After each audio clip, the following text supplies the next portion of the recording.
وزن ہے اس کا. یہ لے لو اس کا.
وأتباعه وذرياته وعلماء أمته ومحبيه وأعمالنا أجمعين وبارك وسلم تسليما كثيرا أما بعد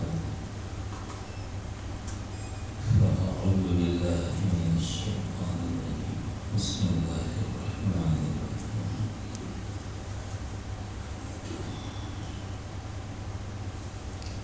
إن كنتم تحبون الله فاتبعوني يحببكم الله ويغفر لكم ذنوبكم والذين آمنوا أشد حبا لله صدق الله مولانا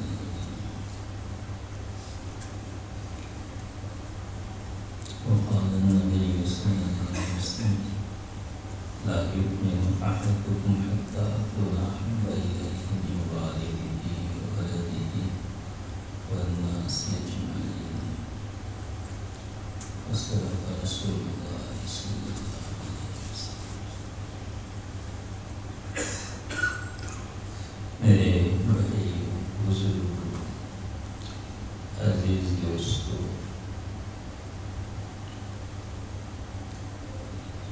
ایک ہی بات ہم کئی دن سے عرض کر رہے ہیں اور وہ اللہ پاک کی محبت اور اس کی ضرورت. ہم نے ذکر کیا تھا کہ اس کی ضرورت اس دنیا میں بھی ہے بلکہ اشد ضرورت ہے، برزخ میں بھی ہے اور باس بعد الموت یعنی قیامت میں بھی، بلکہ جنت میں داخل ہونے کے بعد بھی اس کی ضرورت ہے. اس کے بغیر سب پھیکا ہے، کام چلنے والا نہیں. گزشتہ یہ ذکر کیا گیا تھا کہ اس دنیا میں محبت کی ضرورت کیا ہے، اس کا کیا فائدہ ہے.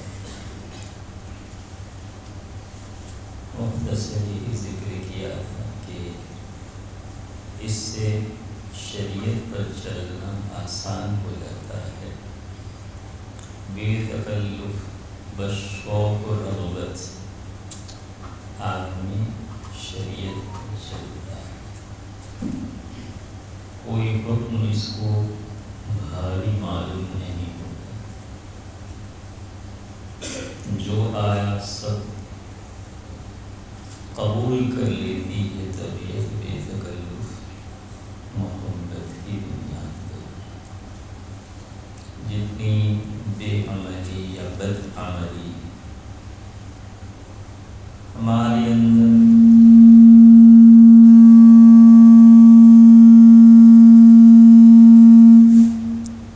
خاص طور سے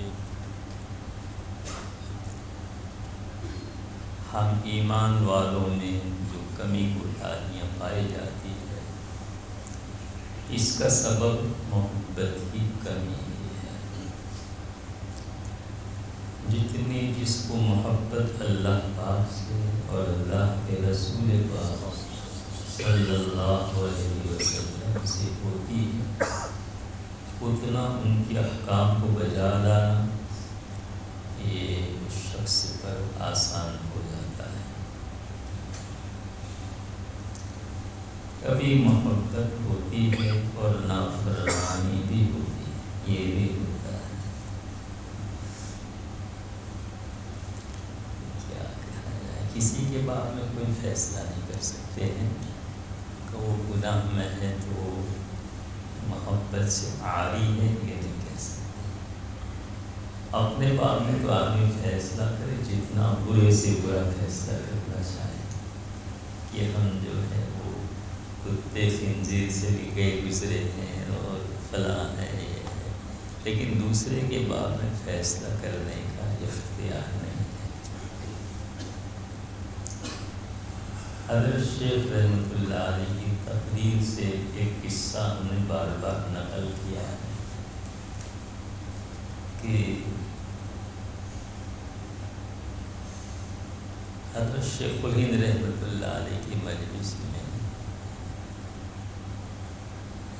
یہ ذکر آ گیا کہ فسادات کے موقع پر جو لوگ بہت بڑھ چڑھ کے حصہ لیتے ہیں اور اپنی جان تک کی پرواہ نہیں کرتے ہیں، کیا یہ، اور دیکھو ادھر تو بے عمل ہیں بلکہ بد عمل ہیں،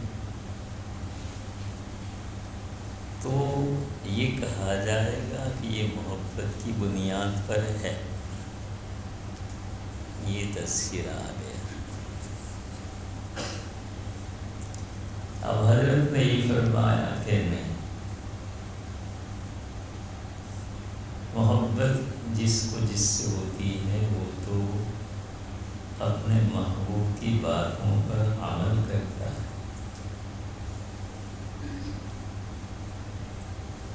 ان کے اشاروں پر چلتا ہے۔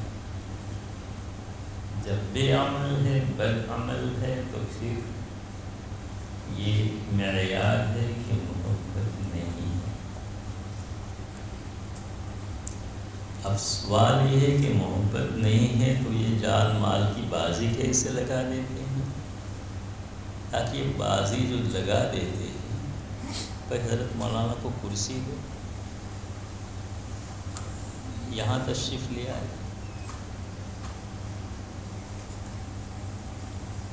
کون؟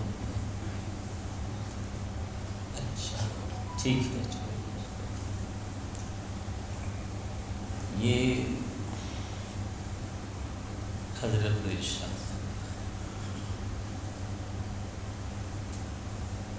حضرت کیا یہ بات کہ فلاں صاحب اس طرح حضرت شفیع رحمۃ اللہ علیہ کے حوالے سے نقل کرتے کہ حضرت فرماتے ہیں کہ یہ جو لوگ نکل پڑتے ہیں وہ غیرت و حمیت قومی کی وجہ سے نکلتے ہیں، محبت نبوی کی وجہ سے، محبت خداوندی کی وجہ سے نہیں۔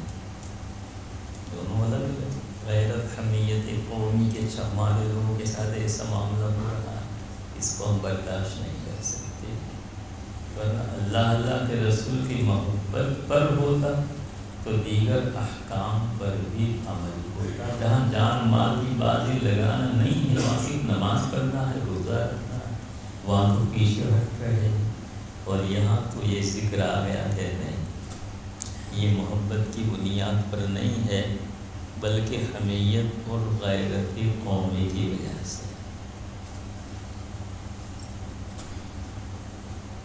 اب حضرت ہمارے شیخ رحمۃ اللہ علیہ کے یہاں بہت جچی تلی نبی تلی بات ہوا کرتی تھی، تو آپ نے فرمایا کہ معصیت اور محبت کا اجتماع ہو سکتا ہے، اور ان صحابی کا ذکر کیا تو شراب کے عادی تھے اور بار بار شراب پینے کی وجہ سے پکڑ کے بارگاہ نبوت میں لائے جاتے تھے۔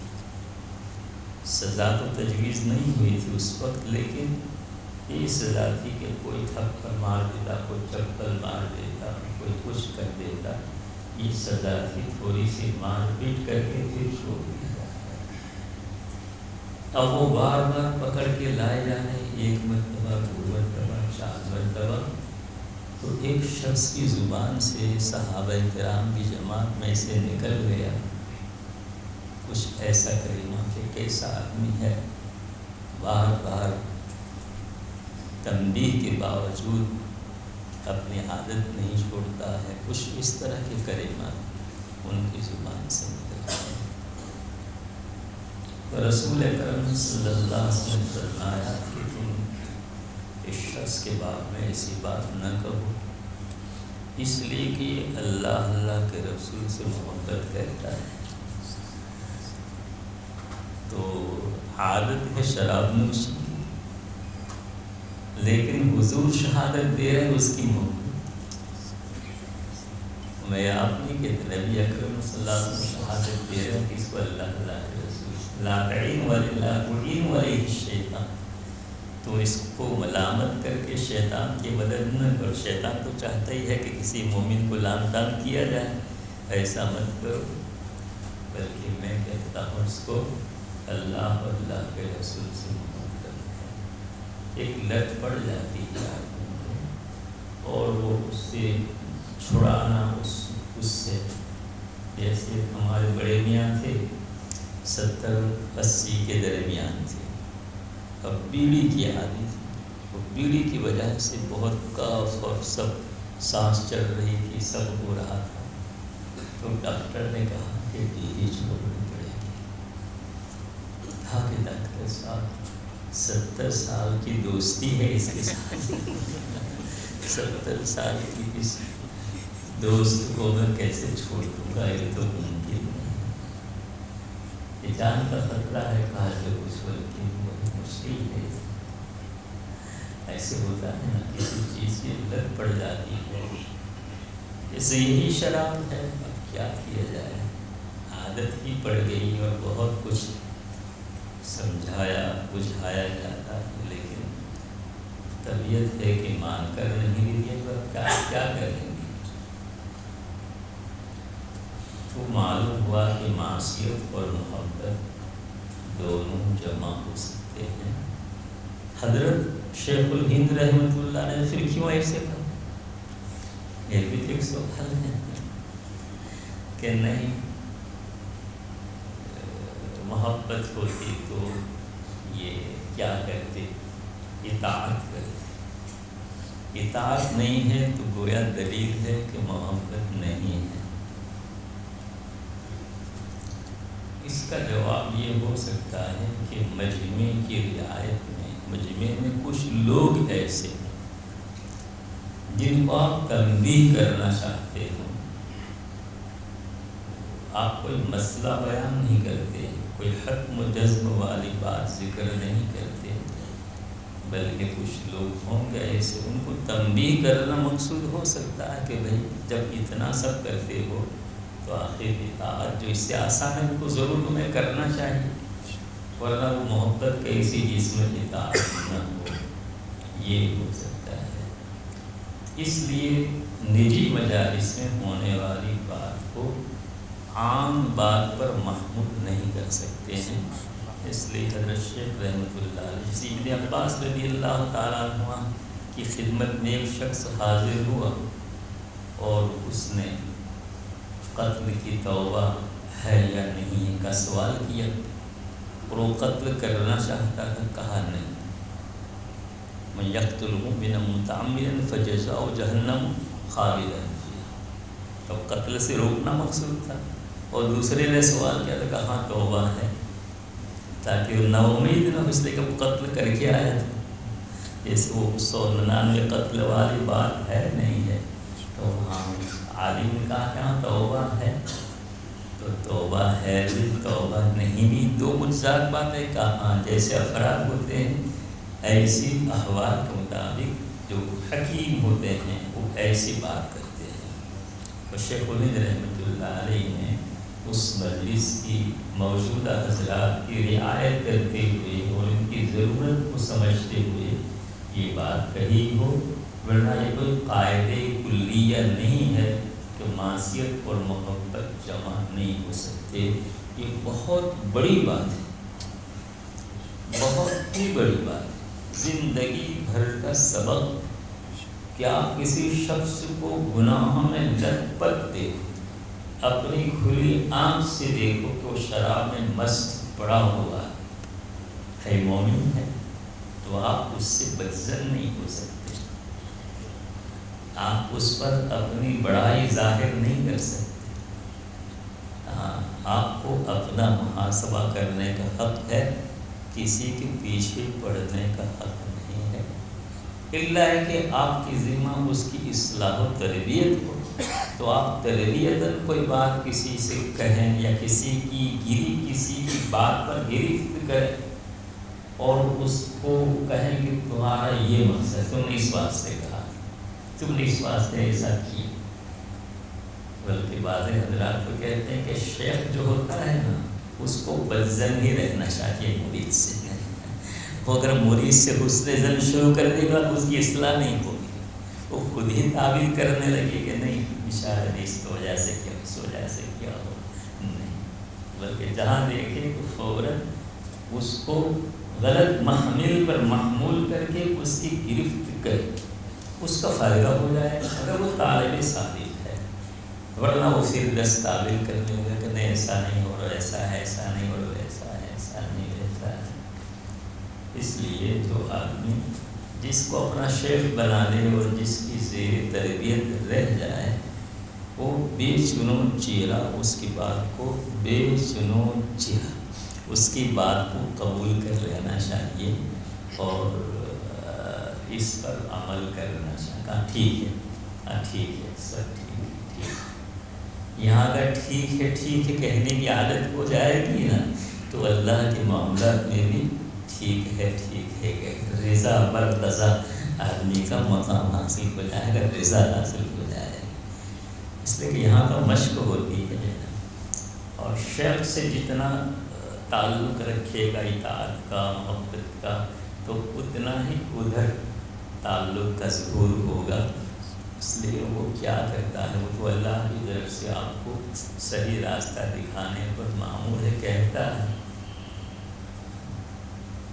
بات ادھر سے ادھر ہو گئی. تو یہ محبت میرے دوستوں بہت ہی عجیب چیز ہے اور اس محبت سے بڑے بڑے کام نکلتے ہیں. اسٹیم ہے نا، اور اسٹیم جو ہے بجلی کرنٹ جو ہے اس سے کہاں جہاز بھی اڑتے ہیں، ریلیں بھی چلتی ہے اور بسیں، وہ سارا عالم جو ہے اسی پر جیسے گردش کر رہا ہے، چل رہا ہے. اب یہاں ایک بات یہ عرض کرنا چاہتا تھا کہ جب محبت اتنی اہم چیز ہے تو اس کے حصول کا طریقہ کیا ہے. میں نے پہلے ذکر کیا تھا کہ علائق دنیویہ سے آدمی انقطاع اختیار کر لے، لیکن علائق سے وہ علائق مراد ہیں جو مخل اللہ کی محبت میں خلل ڈالنے والے ہوں، وہ علائق مراد ہے. اور وہ علائق جو اللہ کی محبت میں معین و مددگار ہوں وہ علائق یہاں کٹ کرنا مراد نہیں، وہ تو مفید ہے. جیسے لکھا ہے کہ ایک آدمی کو اپنے عیوب نظر نہیں آتے ہیں. یہاں تو یہ ہے کہ اپنا عیب بیان کرو دیکھو، اور بیان کرو دیکھو تو مجھے ہے. سب باتیں حل ہو گئی ہیں، کچھ بیٹھ کر سوچنے کی ضرورت ہی نہیں. لکھا ہے سب، آدمی چاہے کہ پڑھ. تو کسی کو یہ لگ رہا ہو کہ مجھے تو کچھ عیب اپنے اندر نظر نہیں آتا تو وہ کیا صورت اختیار کرے جس سے اس کو اپنے عیوب نظر آنے لگے.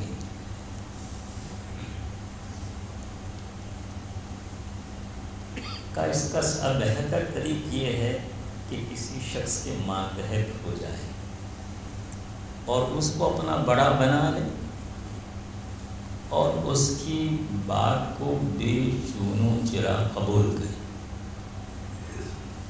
اس لیے کہ دوسرے کو جو ہے خاص طور سے جو اسلام کا جو کچھ شدھ بدھ رکھتا ہے یا جو ماہر ہو گئے تو ان کو آپ کی چال ڈھال سے سب پتہ چل جائے گا کہ کیا ہے کیا نہیں ہے. حضرت اقدس تھانوی رحمۃ اللہ علیہ کے بارے میں لکھا ہے کہ کوئی شخص دروازے سے داخل ہوتا اور حضرت کی سہدری جو تھی جہاں آپ تشریف فرما ہوتے تھے وہاں تک آتا تب آپ پر اس کے سارے عیوب منکشف ہو جاتے تھے. ساری چیزیں آپ پر منکشف ہو جاتی تھی. تو ایسے بھی ماہر ہوتے تاڑ لیتے ہیں اور بعضوں کو چہرے اشرے ہی سے پتہ چل جاتا ہے کہ کیا ذہن رکھتا ہے آدمی. بعضوں کی بہت زیادہ عورت کسی کی ہوتی ہے تو پتہ چلنے لگتا ہے یہ جو کچھ کر رہا ہے کیوں کر رہا ہے کیا بنیاد ہے اس کی. تو کسی کو اپنا بڑا بنا دینے سے اور اس کی حوالے اپنے آپ کو کر دینے سے جبکہ اس پر آدمی کو اعتماد ہو کہ یہ بصیرت رکھتا ہے اس سلسلے میں تو پھر اس کو حوالے کر دے. کہا جو کچھ آپ کو نظر آیا آپ بے تکلف ہم سے کہہ دیا. اب یہ شخص جو ہے آپ کو جو کچھ کہے اور جو عیب آپ کا تجویز کرے اس کو منوان تسلیم کر لے. اس لیے کہا ہے کہ طالبے کے چونوں چرا نہ کند و مریدے کے چونوں چرا کند بہر دورا بچراغا باید فرشتات. تو طالب علم سوال نہ کرے اور جو مرید ہو کر سوال کرتا رہے تو دونوں کو چراغا میں بھیج دوں کہ جاؤ تم بھینس چراتے رہو بکری چراتے رہو. تمہارا مدرسے میں کام نہیں ہے اور تمہارا خانقاہ میں کام نہیں ہے. تو یہاں تو ایسے ہی ہوتا ہے دوستوں کہ وہاں آدمی اپنی بات نہ چلائے اپنی طرف سے کوئی تجویز نہ کرے کہ میرے واسطے یہ رکھ دیا جائے یہ کر دیا جائے. حضرت اقدس تھانوی رحمۃ اللہ علیہ کے یہاں ایک مرید کا خط آیا اس میں لکھا تھا کہ حضرت میرے واسطے پارہ تسبیح کا ذکر تجویز کر دیا جائے. حضرت یہاں تو کا کیسے بیوقوف لوگ ہیں دیکھو. اب تجویز تو شیخ کی ہوتی ہے ہم مرید ہو کر یہی شیخ بن گئے تجویز کرنے لگے. کہا کہ بھائی جب خود تم ہی اپنا علاج تجویز کر سکتے ہو تو تم کو کسی کو شیخ بنانے کی ضرورت کیا ہے. تم چھوڑو سب جھگڑا خواہ ایسے ہوتا ہے. تو ایسے آدمی اگر اپنے عیوب نظر نہیں آتے تو کسی کو اپنا بنا دے اور وہ جو آپ کا عیب بیان کر دے اور اس کو بھی چاہیے کہ وہ ایسے گمسم نہ رہے. نظر آئے فوراً کہہ دے نظر آئے فوراً کہہ دے. ایک مرتبہ میں حضرت شیخ رحمۃ اللہ علیہ کے یہاں سے واپس ہو رہا تھا تو میں حضرت کیا میں سب اپنی بات ہے اچھا ہے کہ حضرت اس میں کیا کوئی حرج تو نہیں ہے. جو کچھ باتیں رہتی تھی پوچھنے کی اور کچھ نقائص کچھ چیزیں میں اس قیام کے دوران لکھ لیتا تھا کہ فلاں فلاں بات مجھے اخلاقیات اپنے بات میں پوچھنا ہے ذکر کرنا ہے. حضرت سے پوچھ لیتا تھا. حضرت اس کا جواب ارشاد فرماتے تھے. ایک مرتبہ میں نے پوچھا کچھ حضرت سے بات چیت ایسی ہوئی نہیں. نے کہا حضرت کوئی بات کہنے کی ہو نصیحت کی ہو آپ فرما دیجیے. کہ بھائی مجھے کچھ نظر آتا ہے تو میں کہے بغیر رہتا ہی نہیں.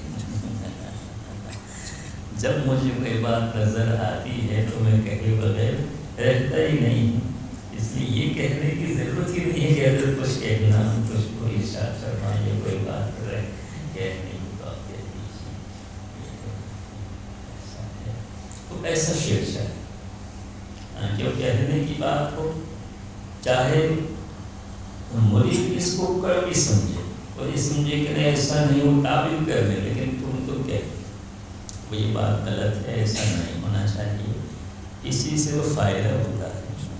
اگر برا مانے گا تو لاکھ برا مانے، کون یہاں گھر سے بلانے کے واسطے کہ جاؤ چلے جاؤ بھاگ جاؤ، لیکن اب ہمیں آج کل یہ فکر رہتا ہے کہ سب چلے جائیں گے بھاگ جائیں گے، ارے سب کو بھاگ جائیں گے، اس سے کیا کرو، لیکن تمہاری پوچھ اللہ کیا ہوگی، اس آدمی نے تم کو اپنے حوالے کر دیا تھا اور تم کو ایک نظر آ رہا ہے، تم نے کیوں بیان نہیں، اب کیا کرو گے؟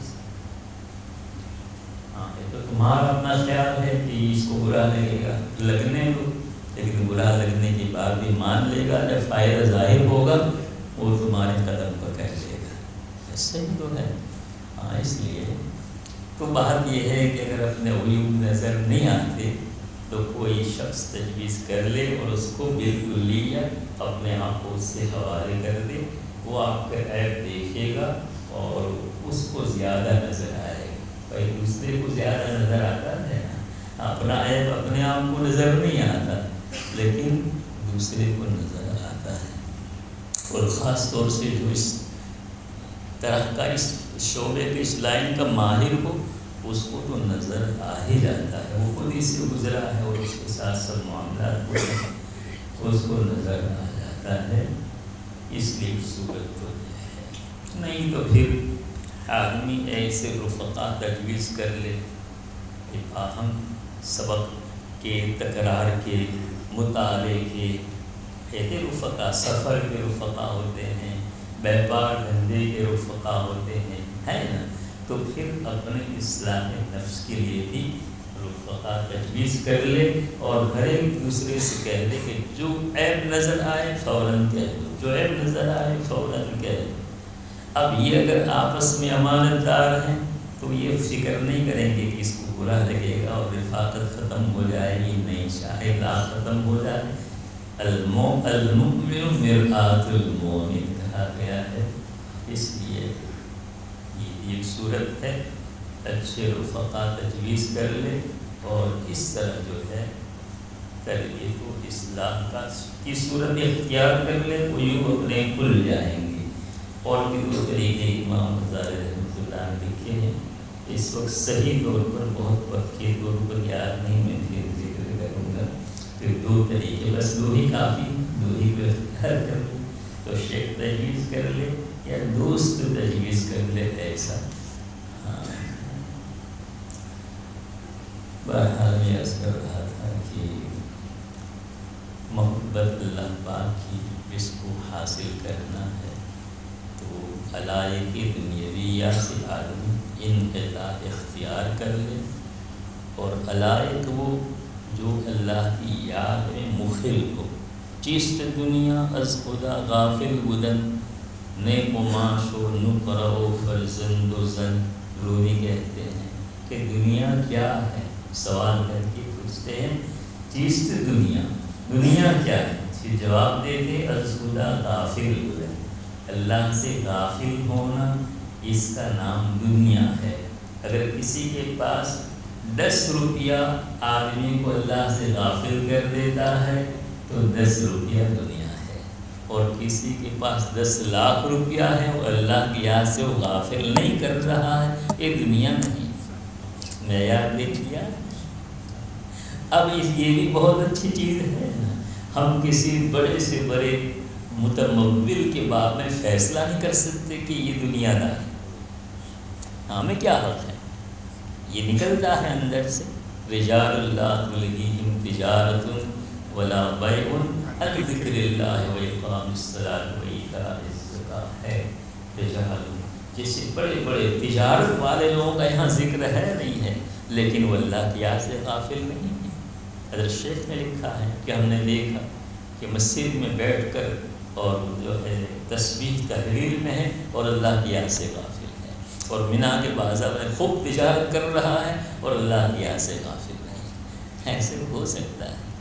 سب اعتدال شریعت میں بہت ہے، اور اسی کی فکر شریعت میں ساری چیزوں میں ہے کہ آدمی اپنے کو دیکھے، دوسروں پر نظر نہ کرتا رہے، ورنہ جیسے کسی نے کہا ہے کہ دوسرے کی آنکھ کا تو تنکا بھی نظر آتا ہے اور اپنی آنکھ کا شہدر بھی نظر نہیں آتا ہے۔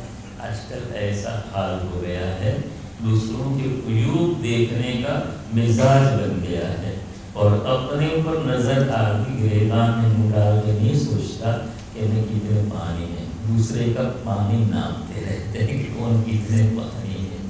ارے بھائی، جو جتنے پانی میں ہوگا تمہارا کیا نقصان ہوگا؟ تم کتنے پانی میں ہو دیکھتے رہو تو فائدہ ہوگا نہیں ہوگا۔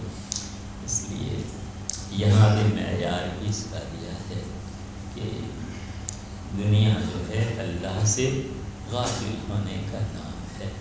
آدمی خوب مطالعہ کر رہا ہے، خوب کتابیں دیکھ رہا ہے، اور وہ اس واسطے تاکہ میرا نام ہو کہ بڑا مدرس ہے اور بڑی تیاری کر کے آتا ہے اور بڑا اچھا سبق پڑھاتا ہے، طلباء میں شور ہو جائے اور وہاں شور ہو جائے۔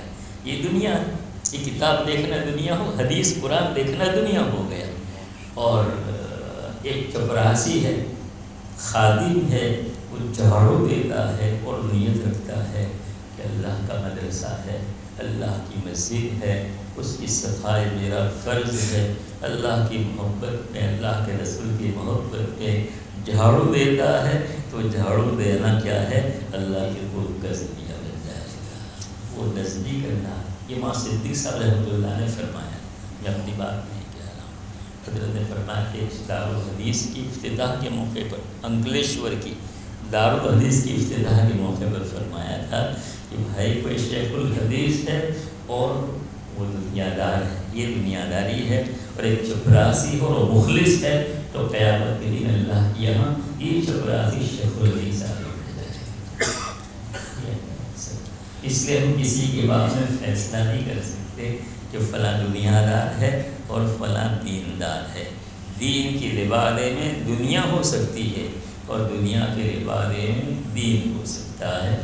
اس لیے تو دنیا اصل یہ ہے، اللہ کی یاد سے غفلت جس چیز کی وجہ سے ہو جائے، غیر اللہ پر نظر جس چیز کی وجہ سے ہو جائے، وہ دنیا ہے، اور اللہ پر نظر رہے جس چیز کی وجہ سے، وہ دین ہے، وہ آخرت ہے۔ اس لیے دنیا اس کا نام ہے۔ اللہ ان علائق سے جو یاد الہی سے غافل کر دے، ان علائق کو کٹ کرنا ہے۔ اللہ کے علاقے سے ان علاقوں کو ختم کر دو تو پھر کنیکشن صحیح جڑ جائیں گے، روشنی شروع ہو جائے گی، آنا منزل مقصود پر آدمی پہنچ جائے گا۔ تو پہلی بات تو یہی تھی جو تیسری مرتبہ ذکر کر دی، جو کہ بہت اہم ہے۔ اللہ مجھے توفیق دے پہلے بھائی، اور آپ حضرات کو دوسرے بھائیوں کو توفیق دے، ہم دنیا سے ایک طرف ہو جائیں۔ ایک قلب میں دو باتیں جمع نہیں ہو سکتی۔ ما جعل اللہ لرجل من قلبین فی جوفہ، اللہ پاک نے کسی کے جوف میں دو قلب نہیں رکھے، بلکہ دل تو ایک ہی ہے۔ جب دل ایک ہے تو محبت بھی ایک کی رہے گی۔ بس یہ ہے، آپ کہیں گے وہ محبت اور معصیت کو، معصیت الگ ہے دل میں محبت، اور معصیت خارجی چیز ہے، ہاں دو ایک قلب میں جمع نہیں ہے، یہ ہے مسئلہ۔ تو اگر دنیا ہے تو محبت خداوندی محبت ہے تو دنیا نہیں ہے، یہ ہے۔ خیر، بہرحال یہ بات ہے۔ اب اس کے بعد جو بات عرض کرنی ہے وہ یہ ہے کہ اس کے حصول کا طریقہ علائق سے نجات ہو جائے، اور دوسرا معرفت اللہ کی حاصل کرے، اس لیے کہ معرفت ذریعہ محبت ہے۔ جس کی جتنی معرفت ہوگی اس سے اتنا تعلق پیدا ہوگا۔ جیسے چھوٹا بچہ ہے، ایک بہت بڑے علامہ ہیں، آ گئے مسجد میں، وہ بچہ تو ان کے دامن سے کھیل رہا ہے، ان کی پگڑی اچھال رہا ہے، ان کی ٹوپی اتار رہا ہے۔ کیوں؟ اس لیے کہ اس کو ان کی معرفت نہیں ہے۔ معرفت ہوتی تو عظمت پیدا ہو جاتی، اور عظمت پیدا ہو کر محبت کی طرف چل کرتا۔ اس لیے ضرورت جو ہے معرفت کی ہے کہ اللہ پاک کی معرفت پیدا ہو۔ اب آپ ایک سوال کر دو، سوال نہیں کرتے معرفت کیسے پیدا ہو۔ ہاں، معرفت پیدا کرنے کا طریقہ اللہ پاک نے خود ہی بتا دیا ہے۔ افلا ينظرون الى الابل كيف خلقت والى السماء كيف رفعت والى الجبال كيف نصبت والى الارض كيف سطحت فذكر انما انت مذكر۔ دیکھو اونٹ کو دیکھو، آسمان کو دیکھو اور زمین کو دیکھو، کیسے کیسے اللہ نے پیدا کیا ہے، دیکھو اس کو۔ یعنی اللہ کی مخلوقات میں غور و فکر کرو، اللہ کی صفات میں غور و فکر کرو کہ کس قدرت کا حامل ہے۔ عجیب عجیب، کیسا اللہ، کیسا پہاڑ بنا ہے، کیسا اونٹ بنا ہے، کیسا آسمان بنا ہے۔ اہل عرب چونکہ اونٹ سے زیادہ تعلق رکھتے تھے نا، تو پہلے ابل، اور ابل کو جہاں دیکھیں گے تو سیدھے نظر آسمان کو جائے گی، اس لیے اس کے بعد السماء، اور جب آسمان سے اترے گی نظر تو پہاڑ پہ آ کے جمے گی، یا پھر وہی الجبال، اور جہاں پہاڑ سے نیچے زمین پر نظر آ جائے گی۔ اس ترتیب سے چاروں چیزوں کو ذکر کیا ہے۔ افلا ينظرون الى الابل كيف خلقت وإلى السماء كيف رفعت وإلى الجبال كيف نصبت وإلى الأرض كيف سطحت۔ کیسے ماشاء اللہ، کلام خداوندی عجیب و غریب ہے۔ تو شام بھی یہی بات کہہ رہے تھے کہ ایک لفظ ایسا ہے، یعنی ادھر سے ادھر ہے ہی نہیں، کچھ عجیب و غریب اس کی ترتیب ہے، اور عجیب و غریب اس کی حروف اور اس کی صورتیں اور اس کے الفاظ، اور اللہ اکبر۔ تو اللہ پاک نے اپنی مخلوقات میں غور و فکر کا حکم دیا۔ ان فی خلق السماوات والارض واختلاف اللیل والنہار والفلک التی تجری فی البحر بما ینفع الناس وتصریف الریاح والسحاب المسخر بین السماء والارض لآیات لقوم یؤمنون۔ یہ مخلوقات میں غور و فکر کرنے سے اللہ پاک کی معرفت پیدا ہوتی ہے کہ اللہ پاک، یہ آسمان، یہ زمین، اب یعنی دہریت کا کوئی مقام ہی نہیں۔ یہ لوگ جو اللہ کی ذات و صفات کا انکار کرتے ہیں، پتہ نہیں کس بنیاد پر انکار کرتے ہیں، کس بنیاد پر؟ اپنے وجود ہی کو دیکھ لیں، کہیں جانے کی ضرورت۔ وفی انفسکم افلا تبصرون، تم اپنی ذات میں تھوڑا دیکھو، غور و فکر کرو، کیا تم افلا تبصرون، تم دیکھتے نہیں ہو، تمہیں بصیرت نہیں ہے؟ اتنا ہی اگر آدمی سوچ لے، اپنی ذات میں غور و فکر کر لے تو اللہ تک پہنچ جائے۔ اس کا وجود ہی دیکھ لے، کہ تیرا وجود خود بخود ہو گیا ہے کیا؟ والدین والدین کا وجود، پھر ان کا وجود، پھر ان کا وجود، کا کوئی تو ہوگا جس نے سب سے پہلے آدم علیہ السلام کو وجود بخشا، کوئی تو ہے۔ وجود ہی پر غور و فکر کر لیں تو یہ ساری چیزیں اسی ہے جو اللہ کے وجود پر اور اللہ کی وحدانیت پر دلالت کرتی ہے۔ تو کہتا ہے سائنس سے سب ہوتا ہے، ارے سائنس کیا چیز ہے؟ سائنس کب سے؟ کب سے؟ اسباب، مادے سے، دہر ما یہلکنا الا الدہر کہتے ہیں کہ جو زمانہ چل رہا ہے وہ تو چل رہا ہے اپنے طور پر۔ اللہ کے بندے، تو خود تو اپنے طور پر نہیں چلتا، اور کوئی گاڑی اپنے طور پر نہیں چلتی، کوئی بس نہیں چلتی، کوئی سائیکل نہیں چلتی بھائی، کوئی ٹرین نہیں چلتی بغیر ڈرائیور کے، اور کوئی پلین نہیں چلتا بغیر ڈرائیور کے، کوئی چیز بغیر چلانے والے کے چلتی نہیں ہے۔ تو اتنا بڑا عالم کیسے بغیر کسی چلانے والے کے چلتا ہوگا؟ تیرے فہم ہے، تیرے دماغ میں بھیجا ہے، یا بھوسا بڑا ہوا ہے، کیا بڑا ہوا ہے؟ وہی کہہ سکتا ہے، جس کے دماغ میں تربیت نہیں، اور کتاب و سنت سے مس نہیں، کسی کے یہاں آنا جانا نہیں، کسی کے پاس بیٹھنا نہیں، کسی سے اپنی مشکلات کو پیش کرنا نہیں، اور اپنے ہی آپ کو سب سے بڑا عقل مند سمجھ لے گا، اس کا حال یہ ہوگا، اس کا حال یہ ہوگا۔ کل ایک بچہ ہمارے یہاں آیا تھا، اسکول کا پڑھنے والا، اس نے کہا کہ مجھے کچھ سوالات کرنے، میں کہا کیا سوالات کرنے، تم عالم ہو؟ کہا نہیں عالم نہیں، میں کالج پڑھا ہوں، فلاں ہوں فلاں ہوں۔ میں نے کہا تم کو کچھ شبہات ہوں گے؟ کہا کہ ہاں، وہی تو پوچھنا ہے۔ میں نے کہا ان شبہات کو سارے لکھو پہلے، کہ کیا کیا کس چیز کے باب میں کیا شبہ ہے، کس چیز کے باب میں کیا شبہ ہے، اور ایک ایک کر کے، یا تم کتنا رہو گے بس جہاں رہتے ہو وہاں کا جو اچھا عالم ہو اسے ایک ایک کر کے پوچھتے رہا کرو، اور یہ تو اللہ کا فضل ہو گیا جو تم یہاں پہنچ گئے اور یہ باتیں تمہاری سمجھ میں آئی پوچھنے کی، ورنہ کتنے بچے ایسے ہوں گے میرے بھائیوں جو ایسے شبہات لے کر گھومتے پھرتے ہیں، اور وہ شبہات ان کو دائرۂ ایمان سے خارج کر دیتے ہیں، ایمان چلا جا رہا ہے۔ یہ کالجوں کا حال ہے، اسکولوں کا حال ہے، ایک مہم ہے، اس سازش کے تحت اس طرح کے شبہات پیدا کرانے کی کوشش کی جا رہی ہے، کوشش کی جا رہی ہے۔ ہاں، یہ دنیا بھر میں سلسلہ چل رہا ہے۔ اس لیے ہمارے بچے جو اسکولوں میں پڑھتے ہیں، کالجوں میں پڑھتے ہیں،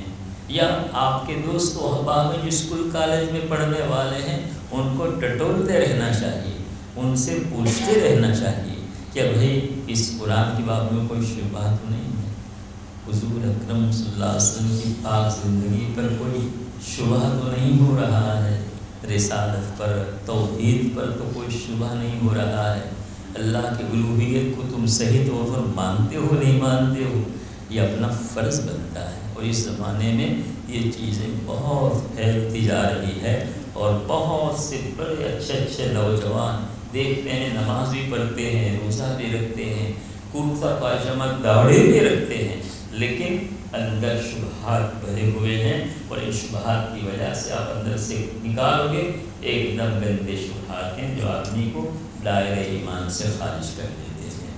اس لیے ایسے شبہات کو لے کر گھومتے نہیں رہنا چاہیے، بلکہ پوچھنے کی کوشش کرنا چاہیے۔ بہرحال میں تو یہ کہہ رہا تھا کہ اللہ پاک نے اللہ کی مخلوقات میں غور و فکر کرنے کا ہم کو حکم دیا ہے، اور یہ حکم اسی لیے دیا ہے کہ تم کو میری ذات کی معرفت ہو، کہ میں ہوں اور ایک ہوں، میں ہوں اور ایک ہوں، میرے ساتھ دوسرا کوئی نہیں۔ یہ سارے دلائل جتنے کتاب اللہ میں ہیں وہ اللہ کے موجود ہونے کے وجود کے دلائل، اللہ کا وجود ہے، کوئی تو ہے اس دور کو ہلا رہا ہے، کوئی ہے وجود، اور وجود کے ساتھ ساتھ وحدانیت، کہ وہ کتنا ہے، کوئی دوسرا اس کے ساتھ نہیں ہے۔ لو کان فیہما آلہۃ الا اللہ لفسدتا، اگر آسمان اور زمین میں کچھ چند معبود ہوتے الگ الگ، دو ہی ہوتے، تو آسمان و زمین کا نظام سب درہم برہم ہو جاتا، فاسد ہو جاتا۔ کیسے فاسد ہو جاتا؟ کہ ایک چاہتا کہ سورج نکلے، دوسرا چاہتا نہیں، ابھی سورج نہیں نکلنا چاہیے، اب کیا ہوتا؟ جنگ ہوتی نہیں ہوتی، لڑائی ہوتی نہیں ہوتی، ہاں، تو اب سورج نکلتا، پھر بند ہو جاتا، پھر غروب ہو جاتا، غروب کر دیتا یہ نکالتا، یہ غروب کر دیتا یہ نکالتا، اب جو غالب آ جاتا وہی خدا ہوتا ہے۔ نہیں مسئلہ ایسے ہر ساتھی چل رہتے ہیں، کہا کہ نہیں لائٹ بند کر دو، اب ایک نے لائٹ بند کر دی، دوسرے نے کھول دی، ایک نے بند کر دی، تو ایسے آئرن ہوتا رہتا ہے، کھول دی، ایسے ہوتا رہتا ہے، ایک نے پنکھا چالو کر دیا، دوسرے نے پنکھا بند کر دیا۔ تو چند اگر کسی کام کے اہل موجود ہوتے تو کیسے کام چلتا؟ خود اللہ پاک نے فرما دیا، اتنے بہترین دلائل، موٹی سی موٹی فہم رکھنے والا اگر حق کی تلاش ہے اور طلب ہے تو کوئی وجہ نہیں ہے کہ آدمی توحید کا قائل نہ ہو جائے، اللہ کے وجود کا قائل نہ ہو اور اللہ کے ایک ہونے کا قائل نہ ہو، یہ ہو ہی نہیں سکتا ہے۔ یہ تو یا تو چاہتے ہی نہیں ہیں، تعصب ہے، عداوت ہے، اور یا پھر غور و فکر نہیں کرتے، ادھر آتے ہی نہیں، اب کیا کیا جائے۔ تو اللہ نے ان چیزوں میں غور و فکر کا حکم دیا تاکہ اللہ کی معرفت حاصل ہو، اللہ کی معرفت حاصل ہے نا۔ مدرسے میں گھومیں گے، اتنا اچھا باغ ہے، اتنے اچھی لائٹ لگی ہوئی ہے، اتنا اچھے پانی کے فوارے ہیں، اتنے اچھے پھول بوٹے کھلے ہوئے ہیں، یہ کون شخص ہے، کس نے سب کیا؟ ہوتا ہے نہیں ہوتا ہے؟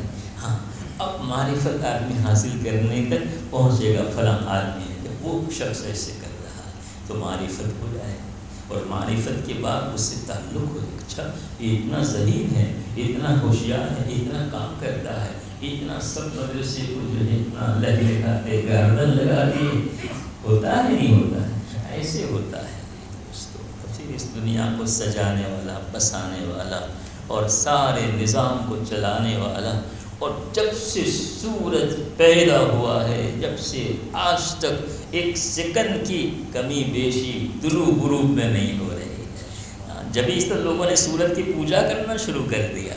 اتنا مستحکم نظام ہے کہ جس کی نظر سورج کے اوپر نہیں جاتی وہ سورج کی پوجا کرنے لگتا ہے، کہ ایسا سورج جو کبھی ایک سیکنڈ بھی غروب نہیں ہو۔ لوگوں نے دائری جنتریاں بنا لی اس کے مطابق، کیلنڈر بنا لیے اس کے مطابق، کیسا سورج ہے، لیکن سورج کے اوپر نظر جاتی نہیں کہ کوئی ہے یہ اس کو پیدا کیا ہے اور اس کو گردش دے رہا ہے، وہ کون ہے؟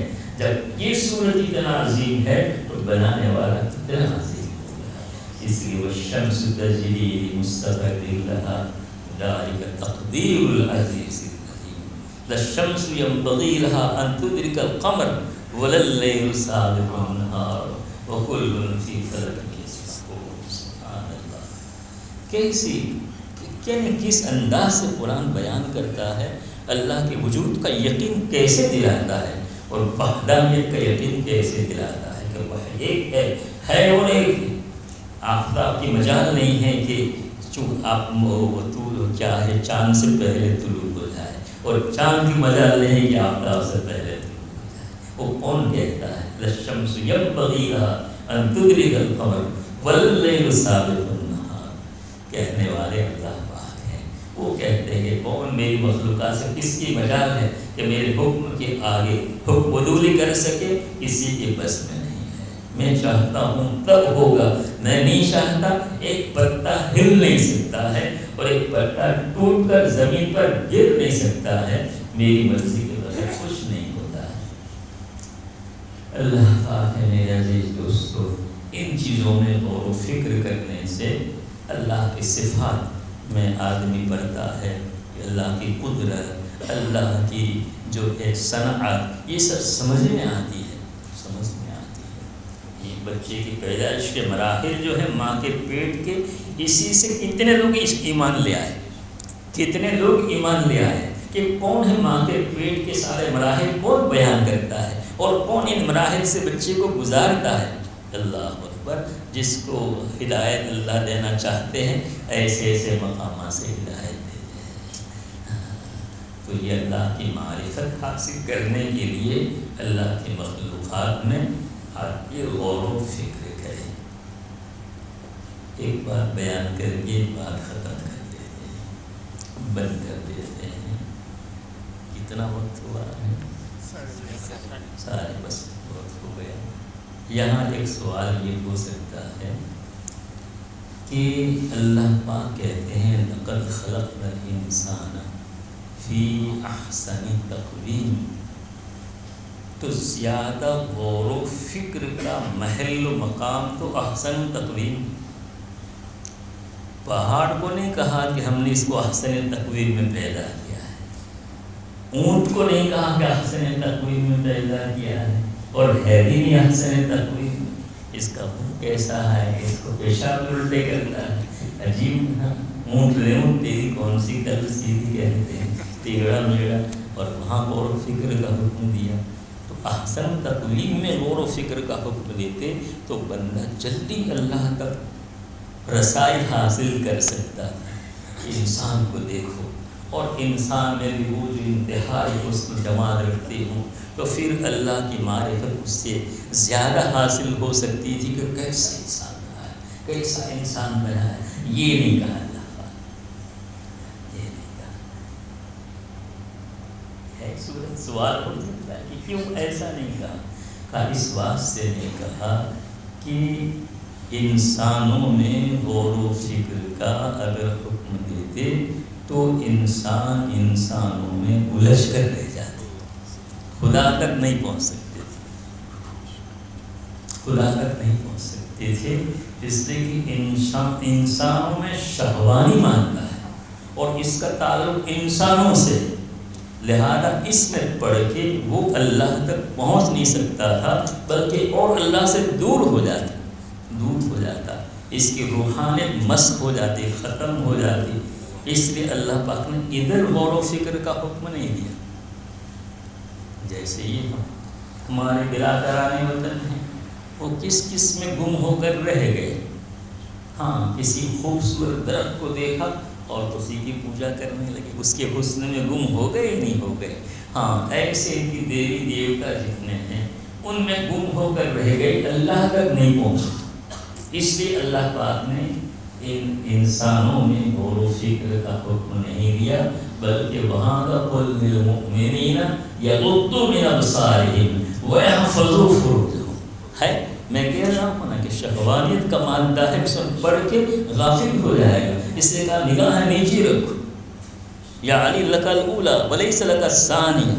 اچانک کی نظر ہے لیکن اختیاری نظر کی اجازت بلکہ حرام کر دی. غور و فکر کا حکم کہاں دیتے, حرام کر دیا. یغضوا من ابصارہم ویحفظوا فروجہم وقل للمؤمنات یغضضن من ابصارہن ویحفظن فروجہن. اس لیے اللہ پاک نے حفظ فروج نہیں رہے گا اگر تم نگاہوں کو نیچا نہیں کرو گے. اور ایک نظر بھی نہیں, بتائیے, اچانک کی در ایک نظر بھی نہیں, ایک نظر بھی کافی ہے آدمی کو اللہ کو برباد کرنے کے لیے. اس لیے منع کر دیا. تو یہاں غور و فکر کا حکم نہیں دیا ہے. اور ان مخلوقات میں جہاں کوئی خطرہ نہیں, پہاڑ, آسمان و زمین اور سورج, آفتاب و مہتاب, اس کی رفتار, اور یہ دریا اور یہ سمندر, بہنے والی ندیاں, پھول بوٹے, ان میں غور و فکر کرو. بنانے والے پر یہ مصنوعات جتنی ہیں سانے پر دلالت کرتی ہیں اور اس سے ان کی معرفت ہوگی, اور معرفت جتنی بڑھے گی اتنی محبت پیدا ہوگی. اس لیے معرفت غور و فکر سے اور اس کے بعد محبت پیدا ہوگی, جو مقصود ہے آدمی کا وہ حاصل ہو جائے گا. وآخر دعوانا الحمدللہ رب العالمین صلی اللہ علی النبی الکریم وعلی آلہ وصحبہ وبارک وسلم. اللہ پاک اپنے فضل و کرم سے ہمیں اپنی معرفت اور محبت کا وافر حصہ نصیب کرے, اور ہم اس کا ذوق و شوق عطا کرے, اس کا فکر عطا کرے, اسلام میں چلنے کی توفیق عطا کرے, اس کے اسباب صحیحہ اختیار کرنے کی اللہ پاک ہم کو توفیق دے. اسی پر اتفاق کرتے ہیں. سبحان اللہ الحمد سبحان اللہ الحمد نشهد ان لا اله الا انت نستغفرك ونتوب الیک. سبحان اللہ والسلام.